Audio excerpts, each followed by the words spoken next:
What's up, Titans fans, and welcome to another episode of Titans Global Podcast, sponsored by Red Zone Builders. I'm Maximus Titan fan. I am your host, and as with me, as always, is the other host, or my good buddy Link. What's up, What's brother? going on, guys? Good to be here. The wait is officially over. We finally have a regular season Titans pregame show to talk about. Super excited to be here. Super excited to get in everything. But first, make sure, as always, to like, subscribe, and comment. We definitely want you guys to comment. We want to get your thoughts on discussions. The show's for you guys. So, here we are. This is your moment. So let's have it. Absolutely. And if you're following us anywhere, we want you to follow us on YouTube. And since I'm trying to get people to follow me on YouTube, and if you've noticed, if you already follow me, you will get exclusive content that you can only get on YouTube and TikTok. And I've been putting out a couple different videos for the last 2 weeks on that front. Again, it's all free.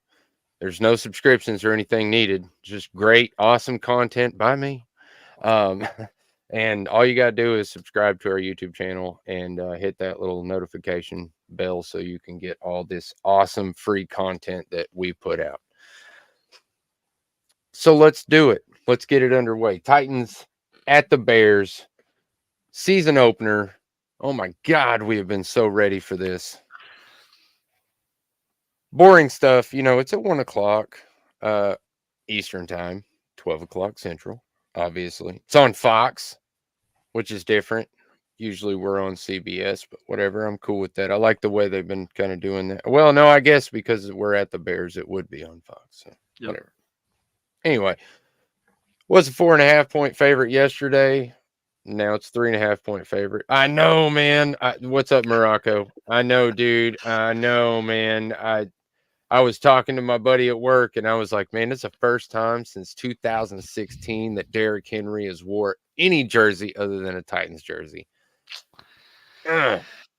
Yeah, it's a little tough, but I think it was best for both parties. He's got the first touchdown of the NFL season as of right now, so great for Derrick Henry. But I still think the Titans are in a better position. I hate to say without him, but it's true. A lot of talent's been brought in. I feel like the system offense it wouldn't have worked with Derrick Henry, and that's a little bit of what we're going to get into tonight. But yeah, I mean it's hurts to see him in purple, but excited to see the boys in blue.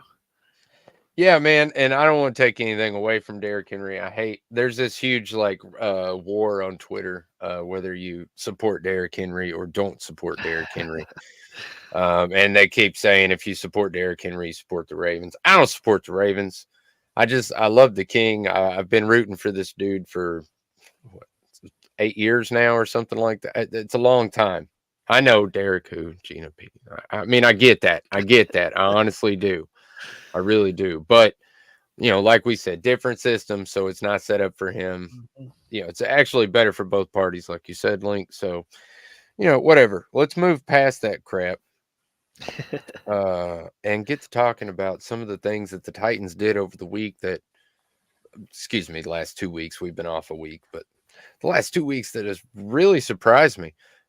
First of all, we trade off Malik Willis, which didn't really surprise me. I don't know, I said it a couple times in the preseason that maybe they're trying to set him up for trade bait. I got a lot of flack for that online because, people are like, who's going to trade for Malik Willis? Well, apparently the Green Bay Packers. Yep. And then, the argument was, well, it's a super late round pick. Well, yeah, but, we traded a round up for that for the first rounder we got. Plus, Mac Jones was traded for the same amount, and he was a first rounder. Malik Willis was a third rounder. So, I mean, yeah, as far as I'm concerned, win all the way around for us on the Malik Willis trade. Any thoughts on the Malik Willis trade? Yeah, no, I said it before. I think it's great value. I do think a late round pick. I don't think you were going to get anything better than that, and you got something. Because let's be honest, the fact that they were willing to trade him means that he probably wasn't making this team anyway with the rest of the talent at other positions.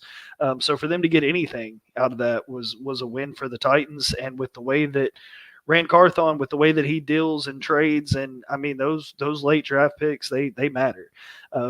So for me, I thought it was a great deal. I thought it was maybe one of the better offseason moves when it's all said and done, depending what they do with that pick. So, yeah, I like it. I still think Green Bay is kind of stupid for doing it, but hey, it's Green Bay. So, yeah, ain't too mad about it. Yeah, I was literally about to say, wasn't it you who was talking to me about how Green Bay was kind of dumb because if they'd just waited one more day, we would have just released him. Yeah, which tells me I don't know. I don't think it's necessarily something where the Titans were shopping him around, but to me that says one of two things. Either Green Bay thought there was going to be other teams that wanted him when he hit the free market and he would kind of have his pick of where he wanted to go, or there was other possible interest in trades coming from around the league, which I don't see that happening, but maybe there's something we don't know. So in 2 to 3 years, maybe something comes out where somebody was showing a little bit of interest other than Green Bay, but I don't know, kind of questionable for me if I'm a Green Bay fan on how they did that. Yeah, I mean, kind of questionable, yeah, but to be honest, it really does fit. I mean, Jordan Love, I mean, the Yeah. game transitions a lot better than it does to Will Levis. And Gino, you flatter me, brother. Uh, I am not too young to remember anything that happened with the Titans. I was almost a grown man when they moved to Tennessee. So, maybe I just look a lot younger than I am. But no, I remember Air McNair. I Yep. remember Samari Roll. I remember Derek Mason. I remember every single one. Yeah. I remember every single one, man. It's kind of And a it Titans hurts retirement every home at single this point. time. Yeah. Yeah. Yep. It's honestly it's a sad thing. Like you said, it's kind of like inevitability. Mhm. If you play for the Titans and you are a keystone of the Titans, when we are, I don't want to say done with you because that sounds really harsh, but when we're not willing to pay the price that you're asking, usually Baltimore is, and I hate to say it, but it's worked out to their favor more often than not. Mhm. So damn it. Uh, Other than that, let's talk about something else. Let me bring something else up. Fifth round pick traded for Ernest Jones and a sixth round pick. So we basically swapped fifth and sixth round picks with him, and we get Ernest Jones, who is, I mean, one of the top middle linebackers in the NFL. Mhm. Played at a really high rate. Had an excellent grade from PFF, which I don't really take a lot of crap from PFF to be serious, but whatever.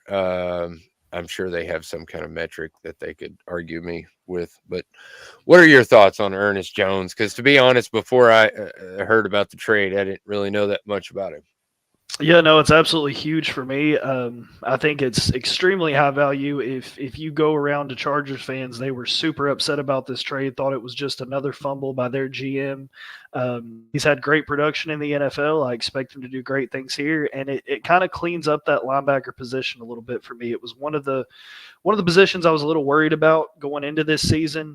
They've Hmm. made some pretty good moves, and now it looks a lot better. So we're going to see two new faces at starting linebacker. That's my opinion. By the end of the season, I do think he'll be a starter.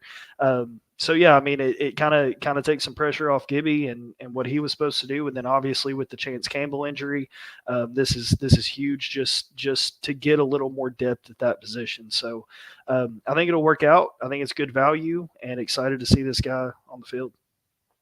So let me ask you this. Mhm. Somebody asked me online, and I thought it was a really good question.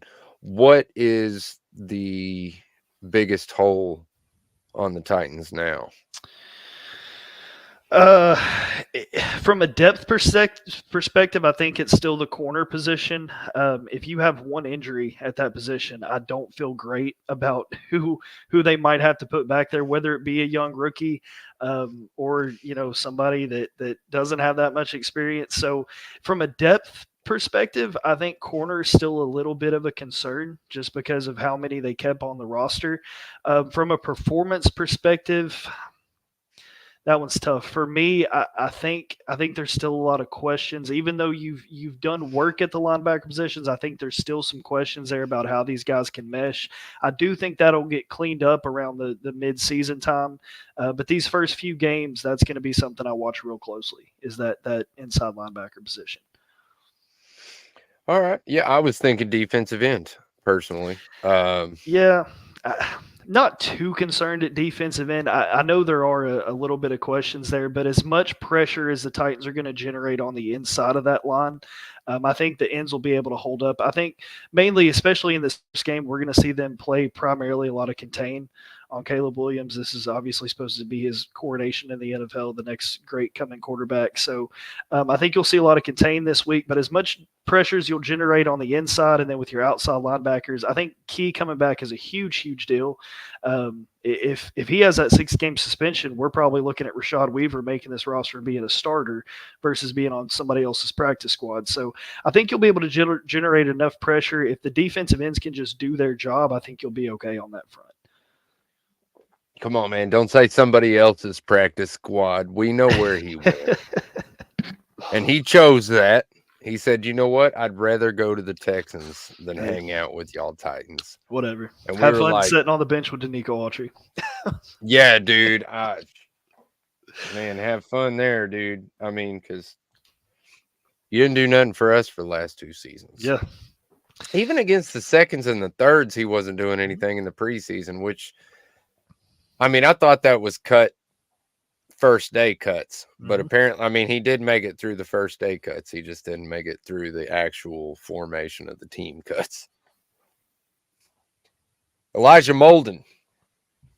Man, I don't really blame him, to be honest. I mean, he went from like second on the depth chart, you know, like actual starter, to being fourth on the depth chart. So I don't blame Elijah Molden for wanting to get out of here. And you know what? We picked up another 7th round pick. Yeah. Gotta love those late round picks, man. By the way, for everybody who bashes on our, 7th, 6th round picks, you know who our 7th round picks were this year, right? Yeah, that's a good point. That's a real good point. Yeah. Harrell and Williams, man. Both of them performing real well in the preseason. So, I don't really care to have those late round picks. That's fine. Rand seems to do a really good job in the late rounds finding some kind of treasure. Yeah, that's a good point. We'll talk a little bit about that later on. But yeah, I'm real excited about the defense. Real excited to see the actual defense, just like the actual offense. I really feel like they were holding back in the preseason intentionally, not to, I guess, tip their hand or show all their cards, whatever you want to say. But I really feel like the offense and the defense both were kind of on cruise control through the preseason. And I feel like this game, they're going to come out guns blazing. I expect big things, but again, we'll get back to that later. So enough talk about all the trades. What about injuries? And man, we got some crazy news today. Yeah. Just about 5 or 6 hours before the show started, Paul Koharski come out and said that DeAndre Hopkins actually had an MCL strain back in July, and that he's been recovering and managing his pain ever since. What do you think about that, Link? Yeah, that's tough. Obviously, that's the same injury that kept him out in Arizona when he was there. I'm hopeful that it doesn't set him back, but at that age, you never know. I mean, I hate to say it, but he's not a young guy anymore. Happy that he's going to be ready by week 1. Curious to see how it holds up as the season goes on. And you've done a lot of work this offseason to make sure you still have depth at the wide receiver position. So if Hopkins does go down, it's not completely the end of the world. It's not the end of the season, but it's definitely something that I don't want to see happen. I mean, this is a guy who we expect to take on the double teams to free up guys like Ridley, guys like Boyd. So for me, it's definitely it's a point of emphasis. It's an eyebrow raiser, something you want to pay attention to. Little bit of a concern, but nothing major. The fact that they were able to keep it in house, the fact that they've been able to rehab him, get him ready to go week one, which it does. I mean, all signs point to the fact that he will. Yep. That gives me a lot of hope in this coaching staff and what they're able to do with injuries and the way that they've been able to kind of manage these guys. Same way with Awuzie, same way with Sneed. The way that they've been able to manage these guys in the offseason to make sure they're ready to play when it matters, that says a lot. Because that's not what we saw with the Mike Vrabel squad. I mean, it was week to week. You never knew what was going to happen. So for me, it's a little bit, like I said, a little bit of an eyebrow raiser, something I'm paying attention to, but it's not a problem until it becomes a problem. That's kind of the way I'm looking at it. All right, I'm gonna guess that Henry just scored again or something because somebody else is chiming in on the Henry night, which I'm glad for Derrick Henry again. But yeah, I didn't even look at it that way, but I'm glad that you brought that up because a 32-year-old wide receiver that has an MCL injury is a very delicate situation, especially with a soft tissue injury.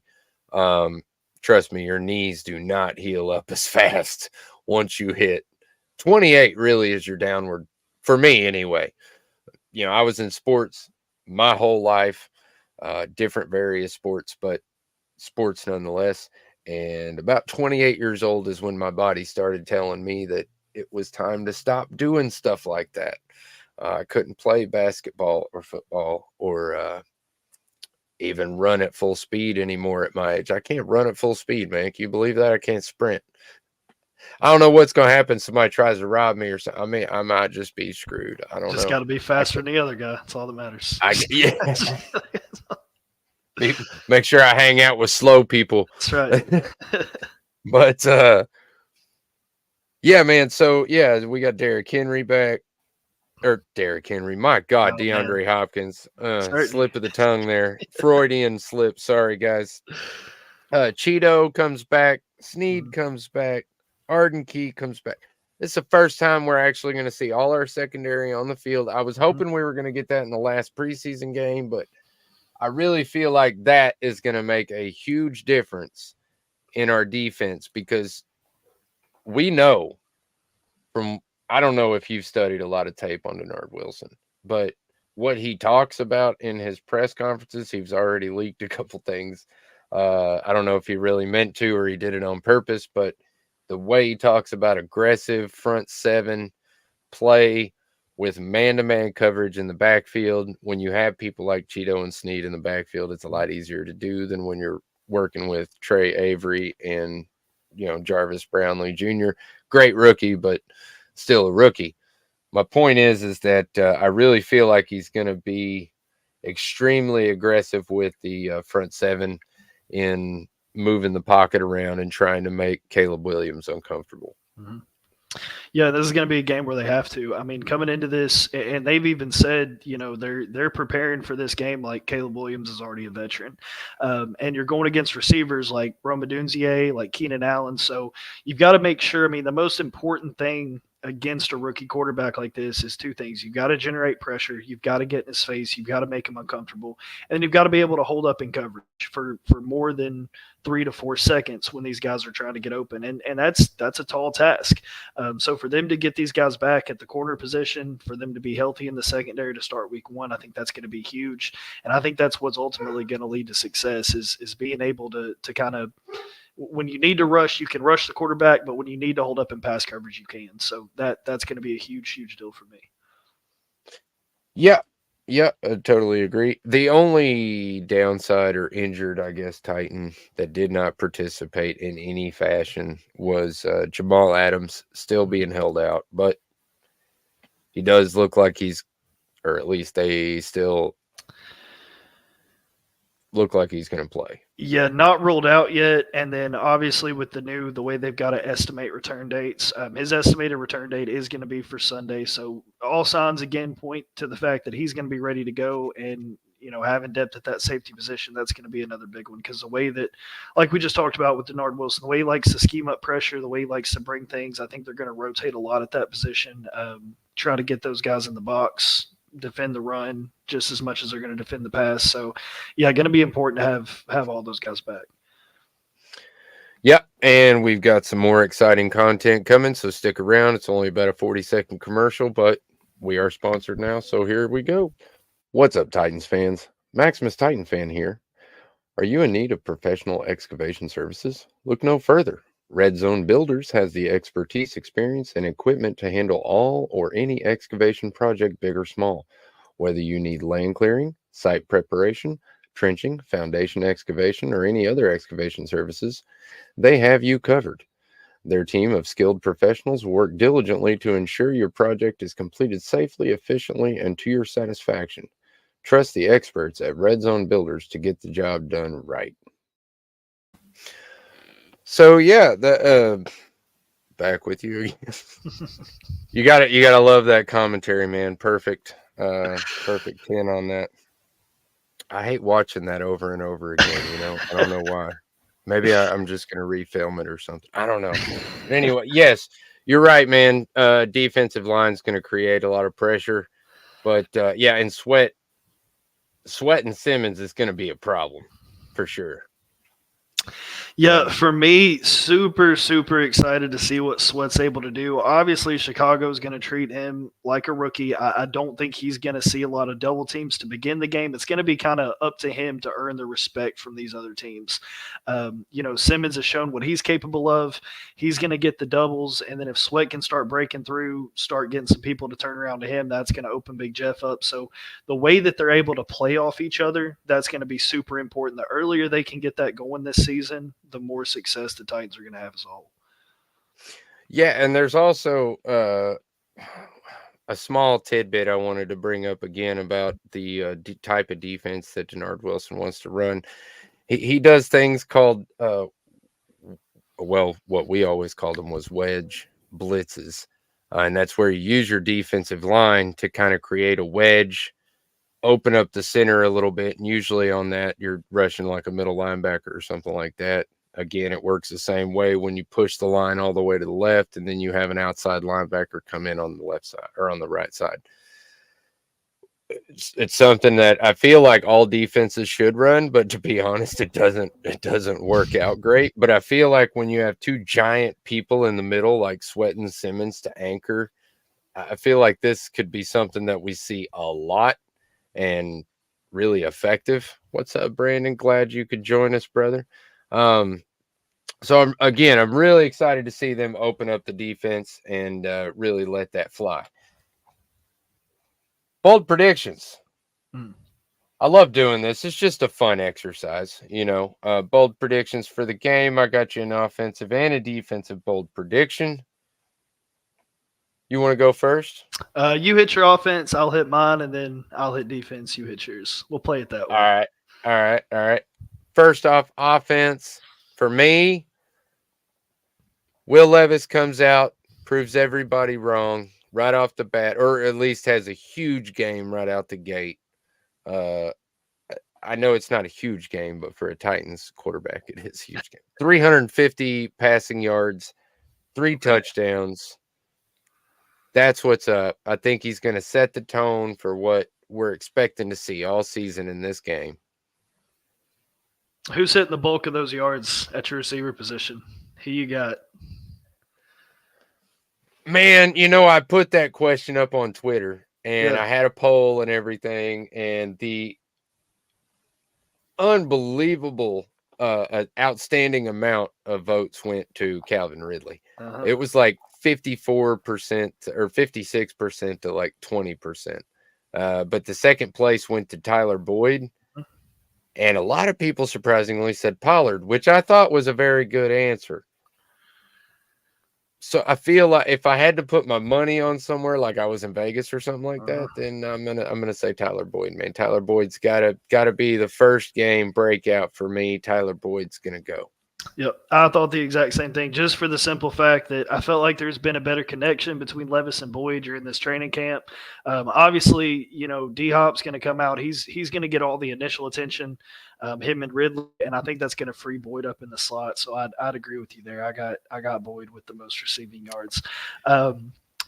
I will say my bold prediction. I think Pollard and Tajay Spears will both find the end zone in this game. Mm. I think this is going to be a very interesting running back room with the way that they use both of those guys. So whether it be receiving or rushing, I think Pollard and Tajay Spears both put points on the board this week. I agree. The way that he was running the screens in the Yep. preseason, we got a glimpse of what he likes to do. And the check down, he seemed to be. I mean, the running back always seemed to be in the right place when it came to the check down. So yeah, I feel like that's going to be a strong part of our game as well. Mm-hmm. I mean, it's basically like a run and play. If you hit a check down for 5 yards, that's a run and play, and 5 yards on first down is a win. So Mm-hmm. a lot of people are looking at that negatively online right now, but I think that's the game right there. Dink dunk, get the little yards you can, and then boom, hit them for the chunk yardage. But yeah, I agree totally. I think the offense on this. I think we're gonna have a lot of fun watching it Oh Sunday. yeah. I think all of us are gonna have a lot of fun, or I hope. Man, I really hope so because I've been hyping myself up like crazy, and if it's not, I don't know. I'm gonna be an upset guy, but Yeah, and then I'll say mine for defense is a little more bold than my offense. I've got a little bit of two on defense. I do think Sweat comes in. I think he gets his first sack in the first game of his rookie career. I think he definitely gets the first sack. And then my real bold one, I see two interceptions in this game. I think the ooh, Titans come out strong. I think the defense comes out strong. Little fun fact: first overall pick quarterbacks in their first start are 0, 13, and 1. So the last quarterback to be drafted first overall, start the first regular season game was David Carr, and he beat the Cowboys. So history does not show history has not been friendly to first overall quarterback starting the first game. I think the Titans take advantage of that. I think Caleb Williams struggles. I'm not bought into the painted fingernails, and I'm not ready to crown him yet. So, two interceptions. I think the defense does a great job of getting in his face. I think they make him uncomfortable all game. Um, I just think this line between Sweat, Simmons, Landry, Key, I just think it's going to be too much for a rookie in his very first start in the NFL. It's going to move a little too quick for him. So, two interceptions, Titans get the win, Sweat gets his first sack. yeah, man, that is awesome. I like all those. I did actually think about having two turnovers as my Mm-hmm. hot take, but and Brandon's on the right idea here, 4 sacks, but I'm gonna up it because Mm. mine was 5. We're Okay. gonna hit him 5 times in the backfield, stop him, and I feel like we're just gonna be blitzing a lot. Yep. Um, like you said, I think it's gonna move a little bit fast for the rookie. Yep. Don't think he's quite there yet. Plus, little side note, two cornerbacks in the NFL that did not have any touchdowns against them was L'Jarius Sneed and Roger McCreary. Mm-hmm. So that makes me happy. I mean, I really feel like the secondary's gonna make the difference when you're talking about putting pressure on him and everything, because that's the only way we're gonna be able to get pressure on him is if we can hold up against the receivers. Because I mean, we've seen what happens when you don't have good coverage and you blitz anyway. They just chunk you to death, man. I mean, it's a nightmare. Yep. Quicksand, whatever you want to call it. But when it works, it's a beautiful thing. Absolutely. Absolutely. Predictions, score predictions. What do you think? Think this is a high scoring game, low scoring game? What's your thoughts? I toyed with this a lot because I like 30 points. That's where I wanted to see the Mm-hmm. Titans in the first game, but I can't quite pull 30 points out of it. I looked at Really? it a couple different ways and I'm just like, I don't know. Um, so I feel like we're going to be 28, but I feel like the Bears are only going to be able to muster about 17 points. So Okay. I feel like Titans win 28-17. That's my score prediction. I like it. Yeah, and I'm a little shocked. We talked about it earlier in the show. Tennessee, Going from a 4.5 to 3.5, I think it's crazy not to take that bet. I don't understand why Chicago's favored, but then again, the Titans are favored in one game as it stands this year, and that's the Patriots at home. So their over under wins is 6.5, which is absolutely insane to me because with all the moves they've made, you're saying that they're one game better than last year's team, which I don't get. But I do agree. I don't know that I can put them at 30. I like the number 28. 17 sounds a little high for me for Chicago. Honestly, I think this is a little bit of a blowout. I think it ends in a kneel down by Will Levis. So I'd say 28-10, 28-13 would kind of be where I like it at. But yeah, just the over under win, the way that these spreads are working out, I don't get it on the Titans. Absolutely no respect to start this year. Well, and let's see. I think the point spread was 44.5. Mm-hmm. Is that? I mean, I'm pretty sure I'm Over right under, on yep. that. Yeah, that's ridiculous, man. 44.5 points Yep. for a rookie quarterback.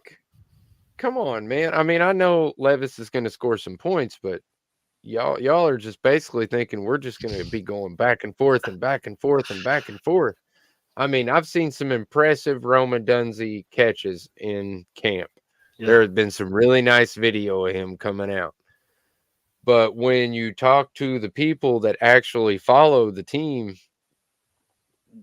they're not really that impressed. I Mm-hmm. mean, they're excited because, rookie quarterback, rookie wide receiver.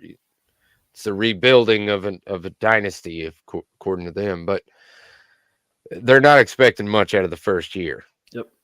And I'm not either. Maybe the national media is hyping them up to be whatever. And I love that. I like being the underdog. I'd rather it be that way. That way we can't lose because either they expect us to lose or we beat them. Yep. And even better.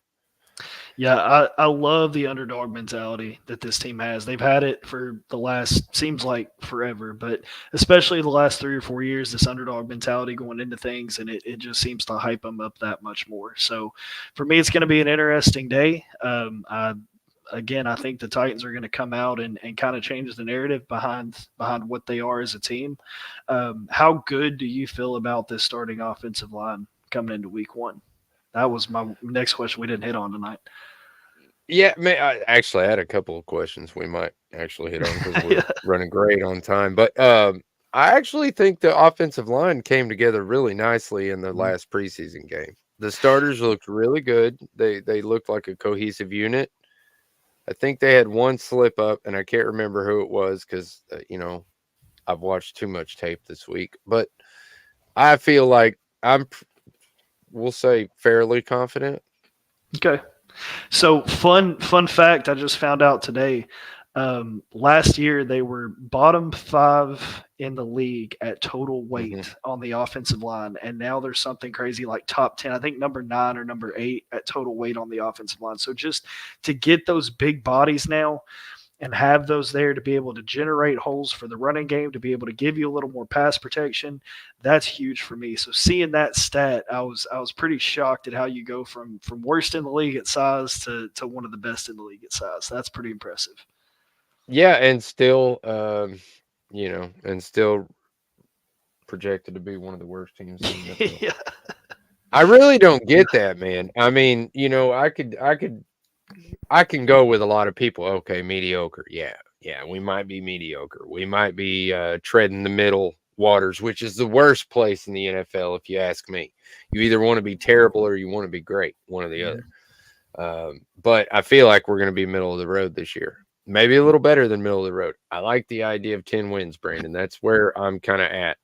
Mhm. And yeah, I think it's hilarious that they rank Levis at 22. Yeah. Yeah, I'm not crowning Levis as the best quarterback in the NFL. I mean, I think he's maybe third best in the AFC South. But to have guys like Jacoby Brissett, then some more unproven guys, Anthony Richardson, to have them above Will Levis is kind of ridiculous to me. If I'm doing a preseason poll ranking, I mean I've got him 20th at worst at this point. So again, I think he has the ability to change that narrative because this is a team where I feel like if everybody just does their job and Will Levis can be better than average, you're a playoff team. So for me, I don't think he's the worst quarterback in the NFL. Certainly not the worst, but again, some of these stats, some of these rankings, some of these preseason polls, it's just going to give this team that much more fuel. I mean, go tell Will Levis to his face that he's the worst quarterback in the NFL and see how he performs. So I'm fine with it. I'm fine with people thinking that. Exactly, man. I mean, let's be realistic here for a minute. Do I think that Will Levis is going to be the MVP of the NFL this year? No, no, probably not even close. But I do feel like he could very easily solidify his stance as the franchise quarterback of the Tennessee Titans. And all he really has to do is pull off a winning season. I mean, I feel like if we got, I feel like if we have a winning season, that's it.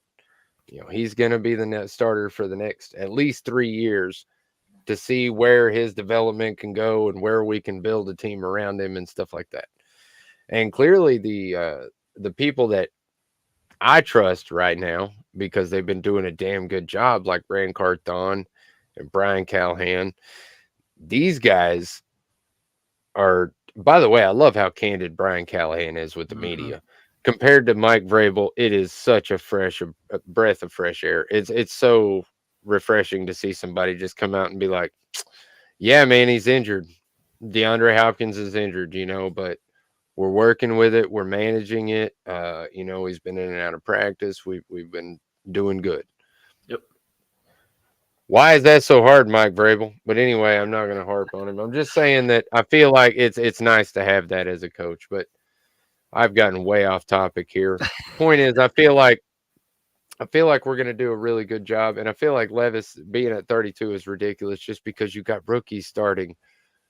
Yeah. Never played it down. Caleb Williams hasn't played it down in the NFL. How do Exactly. you know he's better than Will Levis? Just Exactly. because he was better in college?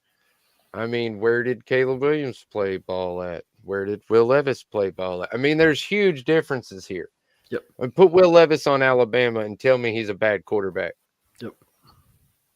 Yeah, no, I totally agree. And then like you kind of alluded to the coaching staff a little bit, but this honestly is the best place for Will Levis. The way that this coaching staff is built is to develop the quarterback. I mean, you've got Callahan with all the quarterback experience he has and coaching some of the best that's ever stepped foot on the field. Um, and for Levis, that's kind of what this season is about with Levis and the Titans is figuring out if he is the guy. And the sooner they figure that out, the better. Because obviously, Yeah. he's. I'm not going to say he doesn't have room for error, but if he doesn't, if he performs like the worst quarterback in the league, they're gonna have their next man pretty quick, and I think he knows that. So it's all on him at this point. And like I said earlier, if everybody does their job and he's better than average, I think this is a playoff team. But I think right now it's the right place for him. I think his development's going to be strong.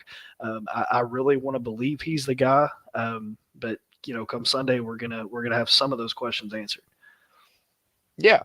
Yeah. And I really feel like this offense that he's in really suits him really Absolutely. well, because I feel like it just really suits. He's an athletic quarterback that can move the pocket. He's got a cannon for an arm, which we know Brian Callahan likes to go deep. We got the receivers to actually do it now. We got a offensive line that can give him enough time to let that play develop. I mean, all the pieces are here. Yep. We just have to see them fit together like we know they can on Sunday. And that seems to be the story every year. I Yeah. convinced myself that we have the Yeah. greatest team.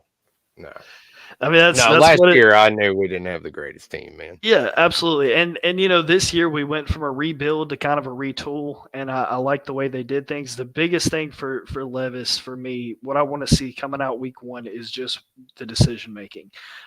We've seen it in Yes. training camp. Some stuff's been questionable. I want to see him kind of mesh well with these receivers. He's going to have to kind of figure it out. He already has that connection with Hopkins. Looks like the connection with Boyd is great. The Ridley stuff is still kind of up in the air. So if I can just see his decision making improve, make the right checkdowns, make the right throws. It doesn't have to be a bomb every single play. If I can just see that, I'm going to feel a lot more confident in this season moving forward. That and the growing concern of him putting himself in harm's way. Absolutely. You talk about decision making, that's the biggest decision making for me. I don't want to see him supermaning anymore unless it's to hit the conference championship or go into the Super Bowl win or something like that. Now, Yep. if it's in a moment like that, absolutely, dude, give it your all. That's what you're on this stage for. But doing that in the preseason or doing that in the first game of the season, I don't want to see that crap, man. I want to see straight drop back, pass, get rid of it, check down. Like you said, good decision making.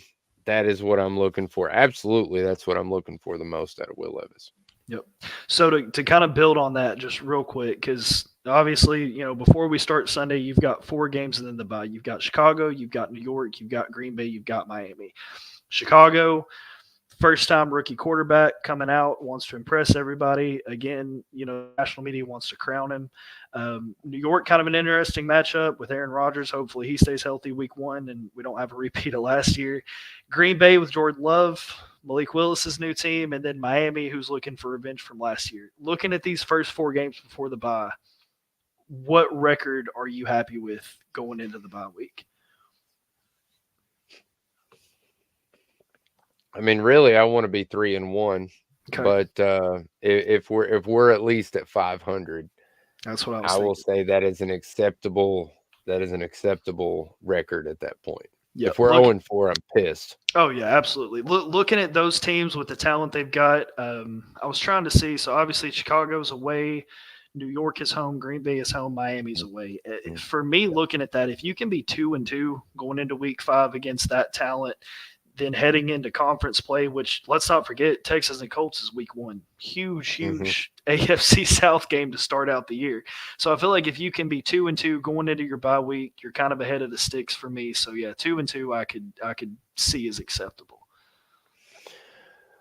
Yeah. Again, I want better than that. Oh, absolutely. Absolutely. But yeah, because I mean, honestly, the Jets is all dependent on Aaron Rodgers, For sure. how he plays. If he plays hot, they're going to be good. If he plays like crap, they're going to suck. Yep. Green Bay, however, has like a mastermind offensive coach in Matt LaFleur. So I don't really feel like they have to have all these flashy playmakers Mm-hmm. to make good plays. So I feel like that one's a little bit more of a dangerous game than, maybe some of the other ones. But yeah, 2-2. If we're at 500 at the break or at the bye, then I'm good with that. Yeah, and that's why I feel like this week coming up, this is almost a must win for the Titans to kind of stay in the race, to kind of be relevant going into the season. This kind of feels like one of your more important games looking at the schedule, because if you're sitting there at 1-3 or 0-4 at that bye week, man, you really start questioning things. So I definitely feel like this week, even though it's week 1, even though everybody's figuring it out, this is going to come down. This may come down to making the playoffs, not making the playoffs. So definitely need to lock in for this week, and I think it's going to be a huge one. I will say this. The last 2 seasons in a row, we've lost the first game by less than 2 points. Yep. Both years. And not last year, but the year before really could have determined, Yeah, exactly. where we sat in the AFC South. So, yes, every game is important. We have to come out strong. I think Gino said it earlier. First drive touchdown. That's Mhm. what I want to see. I was so happy to see that in the preseason with our starters.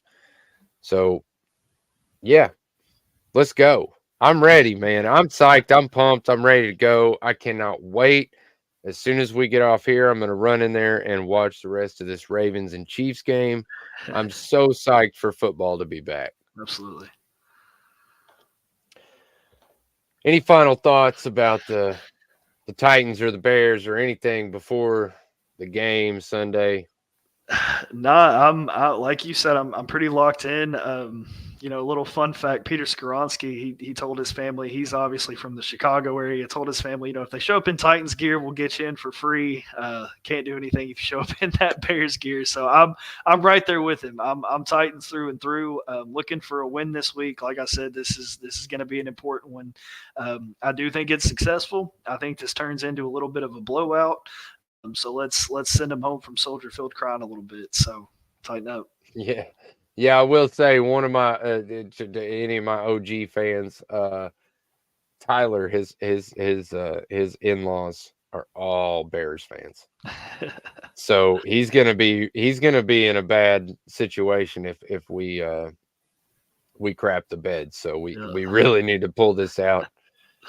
Not only for my sanity, for Tyler's, man. Absolutely. Let's get it. Let's go. Titans week 1 at the Bears. God, I'm so excited. Let's go.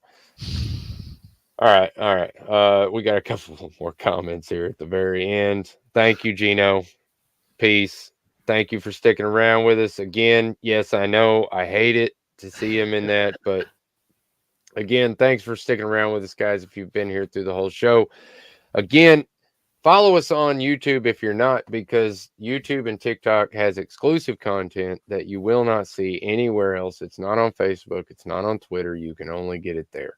So follow us on YouTube, TikTok. Hit the bell button to make sure you get all this content as soon as it comes out. That's it. That's all we're going to say before the Bears show, except tighten up. Tighten up. Peace out.